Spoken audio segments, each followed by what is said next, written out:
So our first presenter is Mary McArthur, who is a PhD student in the musicology department at the Eastman School of Music. She received her bachelor's degree from Furman University and her master's degree in ethnomusicology at Eastman for research on the Balinese gamelan music.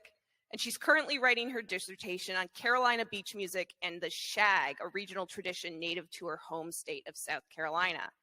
Examining these practices within a system of state heritage construction, she is particularly interested in how sounds function in dialogue with ecological processes and cultural memory to create a sense of place. And her paper today is called The Sounds of Statehood, Mapping the Musical Heritagescape of South Carolina. And I also introduce to you the other two panelists and your real chair, David Ake.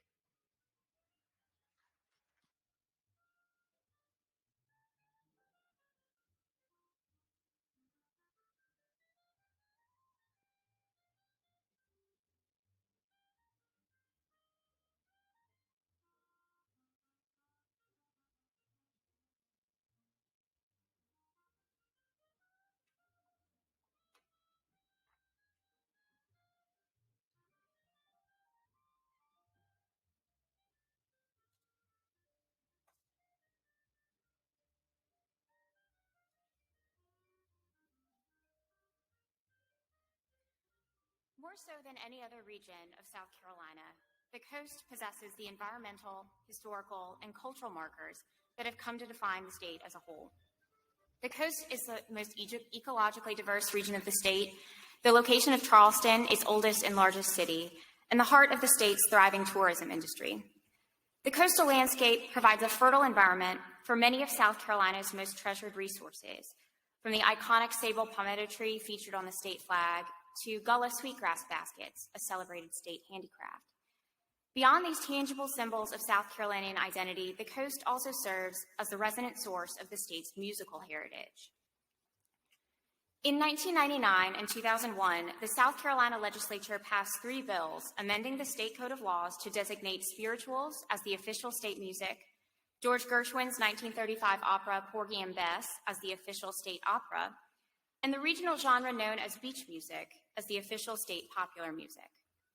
While 49 of the 50 U.S. states have at least one official state song, South Carolina is one of only 3 states to designate an official state music, and it is unique in having more than one.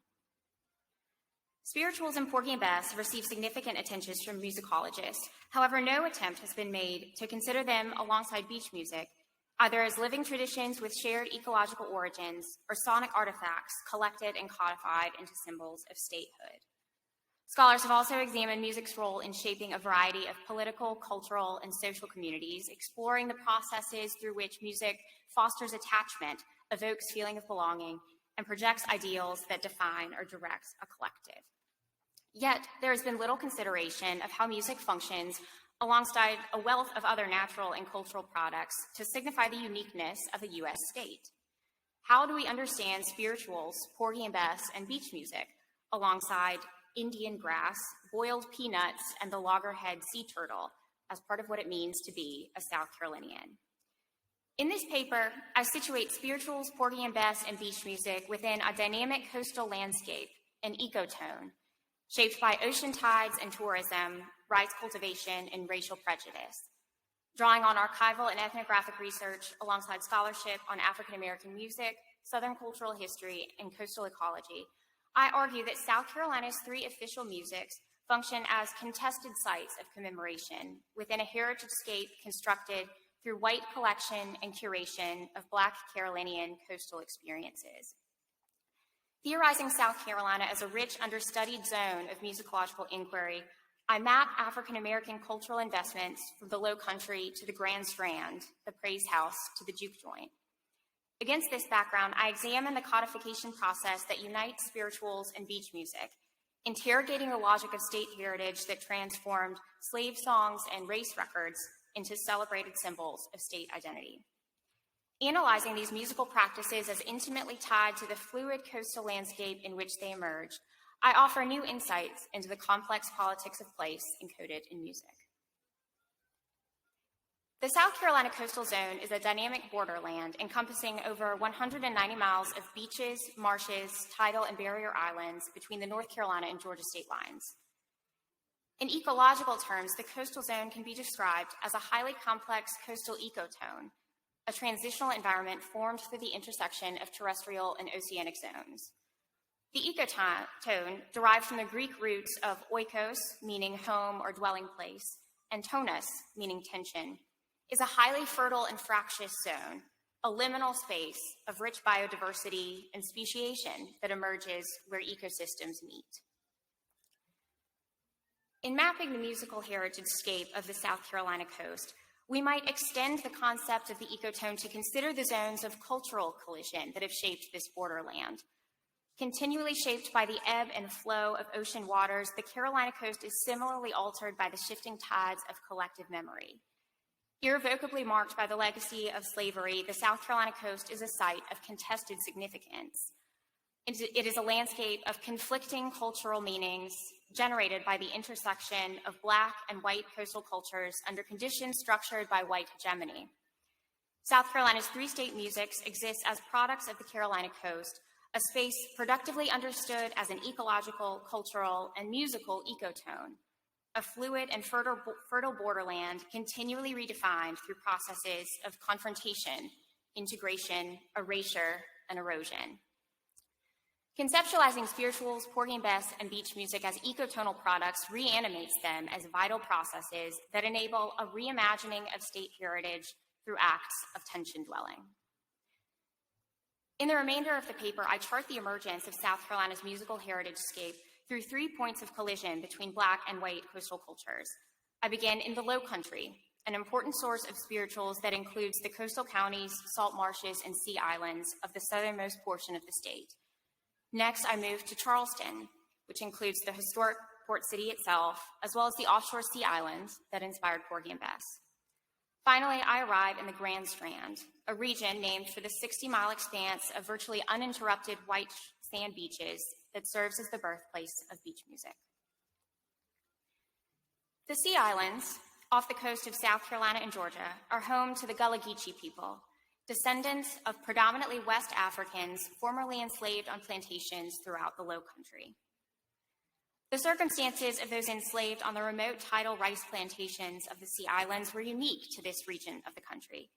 The high concentration and geographic isolation of the Gullah people enabled them to preserve many of their African traditions, yielding a distinctive language and regional culture with significant African retentions.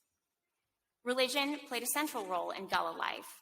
On many Low Country plantations, enslaved worshipers erected praise houses, small, simple structures where they could gather to worship with limited white oversight.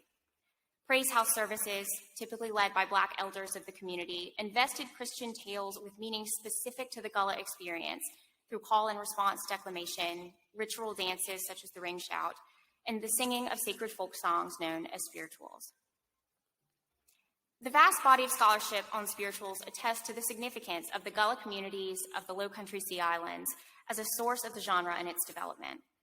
Gullah spirituals collected on Low Country plantations represent the majority of songs included in the 1867 publication Slave Songs of the United States, which is considered to be among the earliest and most influential published collection of African American folk song. Musicologists have written extensively about the history of this collection, as well as the racial ideologies of its compilers that shape their representation of African Americans in their music. It is, however, a later, smaller volume that proved more influential in shaping the legacy of spirituals in South Carolina. The Carolina Low Country, published in 1931, reflects the efforts of the members of the Society for the Preservation of Spirituals.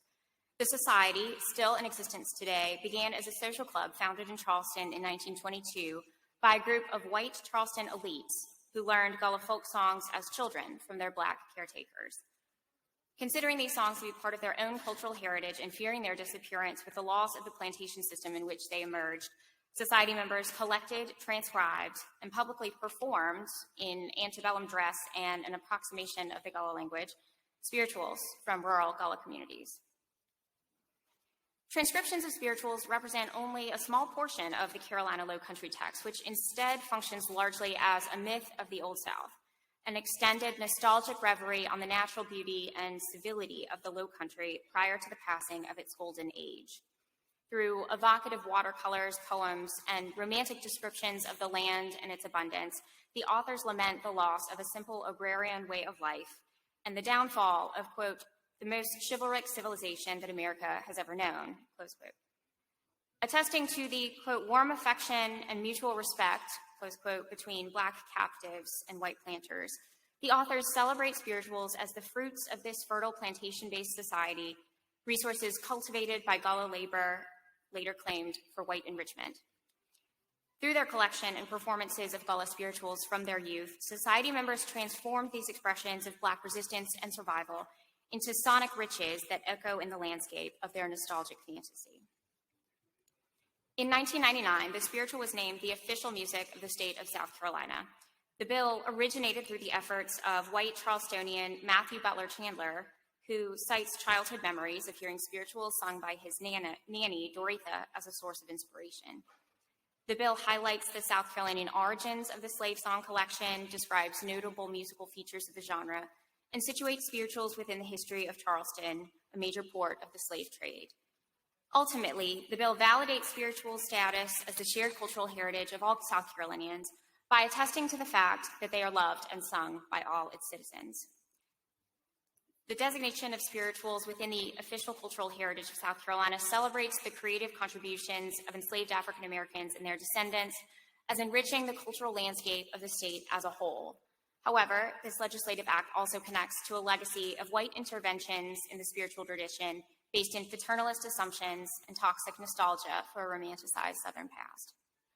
Officially, symbols are claimed as the shared heritage of all, yet considering what they symbolize and for whom reveals radical divergences between Black and white Carolinian experiences of the Low Country landscape encoded in these songs.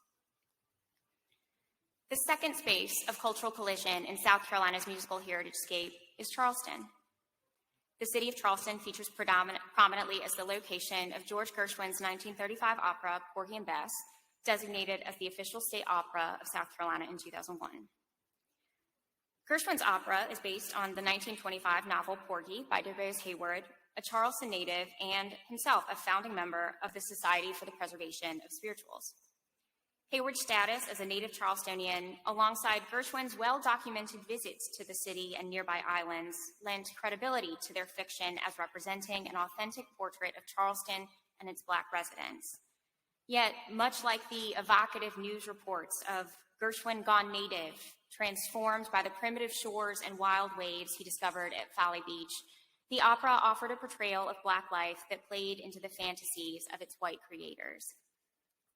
Many musicologists have examined the history of the work and its complicated reception among Black and white audiences, critics, and performers. Celebrated for the opportunities it provides to Black singers while reviled for the stereotypes it presents about Black life, the opera has long emerged as a center for debates over race and representation in America. However, it is arguably in its home city of Charleston that these debates ring loudest. Historian Ellen Noonan argues that the opera speaks to the, quote, collision between white fantasy and Black pragmatism, close quote, in a time of intense cultural debate about racial equality in Charleston. Hayward's novel affirms the antebellum nostalgia and paternalist attitudes towards Charleston's Black population dominant among the city's white elites, omitting any mention of Charleston's influential Black middle class, who played an increasingly prominent role in urban life. Porgy and Bess limits its Black characters to the slums, suggesting their ill-suitedness for modern city life and their failure to thrive in the urban landscape of Charleston. In the idyllic Old South of Hayward's imagination, captured by his contributions to the Carolina Low Country text, Black Southerners are, quote, glad under the sun by day and at night surrounded by wide, still fields and moon-drenched marshes, rather than fed to the machines, close quote, in industrial centers. The poverty, addiction, and violence that mark the lives of those on Catfish Row implies a response to Hayward's speculation on, quote, whether Black Southerners will be much happier when the last of the bonds are severed, close quote. For Hayward and his elite white peers, Black flourishing was limited to the rural plantations. The romanticized image of the antebellum South that informs the story of Porgy and Bess has also been foundational to Charleston's success as a tourist destination. Since Mayor Thomas P. Stoney declared Charleston to be America's most historic city in 1924, Charleston has achieved enormous economic success through a carefully constructed framing of its past for predominantly white consumption. To the extent that tourist narratives acknowledge slavery and the history of Black life and leadership in the Holy City, it is often only to the degree that it does not inhibit white fantasies of an antebellum past. In 2001, Porgy and Bess was designated as the official opera of the state, an honorary category unique to South Carolina. Interestingly, the act that confirms its official status also names Indian grass as the official grass of the state, codifying both music and nature as symbols of statehood in a single totalizing gesture. The bill was sponsored by Representative Floyd Breland of Charleston County, one of the minority Black legislators in the South Carolina General Assembly. Breland was celebrated not only for his leadership, but also his rich singing voice, which earned him a coveted role in the Charleston premiere of Porgy and Bess, which, due to white resistance to integration, did not take place until 1970, 35 years after the opera was first staged. The opera remains significant within the cultural landscape of Charleston today, continuing to spark conversations and efforts to reimagine its narrative. Most recently, the opera was the featured production at Charleston's Spoleto Festival in 2016. The set and costumes were designed by Gullah artist Jonathan Green, best known for his rich, colorful portraits of Gullah people and low-country landscapes, a counterpoint to the romanticized antebellum landscapes of Hayward's prose. The third and final zone of tension within the musical heritage-scape of the Carolina coast is the Grand Strand, celebrated as the birthplace of the regional popular music genre known as beach music and the accompanying dance called the shag. Both of these practices emerged as products of the segregated men's-century landscape of the Carolina coast, as white teenagers ventured into Black juke joints, transporting the illicit race records and swing-style dance steps to the jukeboxes and boardwalks of white beach pavilions. By the early 1950s, white audiences were listening and dancing to Black popular music across the Carolina coast, cultivating sonically integrated spaces in beach towns that would remain physically segregated for over a decade more.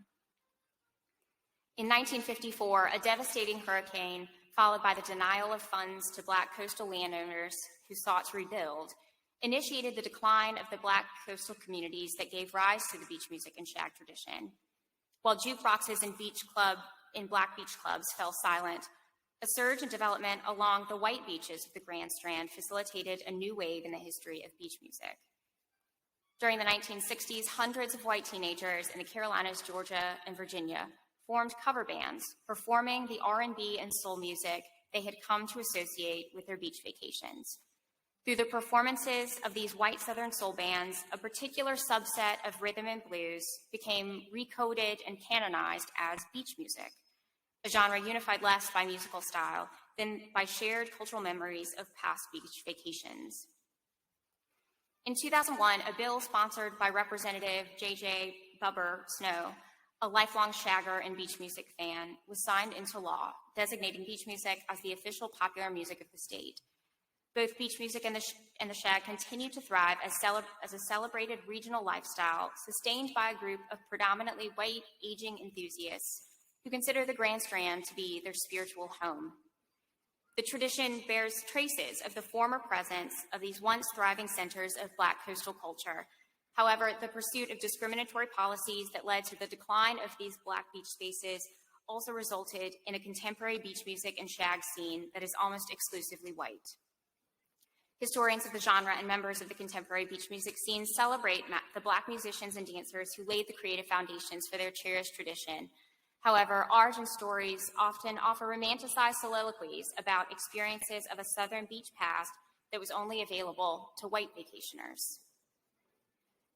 Spirituals, Porgy and Bess, and beach music, all musical products of the coastal landscape, exist today as both living traditions and sonic artifacts of state heritage, articulating what it means to be a South Carolinian while negotiating changing tastes and ocean tides. As state symbols, these traditions are intended to legitimize the political border of South Carolina as representing a culturally distinct region, to project a unified sense of local identity, and to encourage communal attachment to place. Yet each of these sonic signifiers articulates a divergence between Black and white collective experiences of the southern coastal landscape, a divergence that is often overlooked or simplified within existing discourses of state heritage. Grounding South Carolina's musical heritage-scape within the coastal ecotone enriches our understanding of the complex network of vital actors, relationships, and processes that together construct a sense of place. The ecotone serves as a rich metaphor for the dynamic interplay of conflicting meanings embedded within these cultural practices, each of which emerge through collisions between Black and white coastal cultures. In the process of white collection, African American cultural practices became borderland products, sites of tension and negotiation between racialized conceptions of selfhood and otherness. Yet, the significance of the ecotone in relation to these musical traditions is, of course, not limited to metaphor, as these practices are as much made by the salt marshes, the fertile soil, and the sand, as they are by the human cultures that merged in relation to these landscape features. Situating spirituals, Porgy and Bess, and beach music as products and processes of a fertile coastal ecotone enables a reconceptualization of South Carolina's musical heritage-scape as a fluid, signifying system connecting diverse meanings and memories, people and places, and inviting all state citizens to engage with and to dwell in the tensions they sound. Thank you.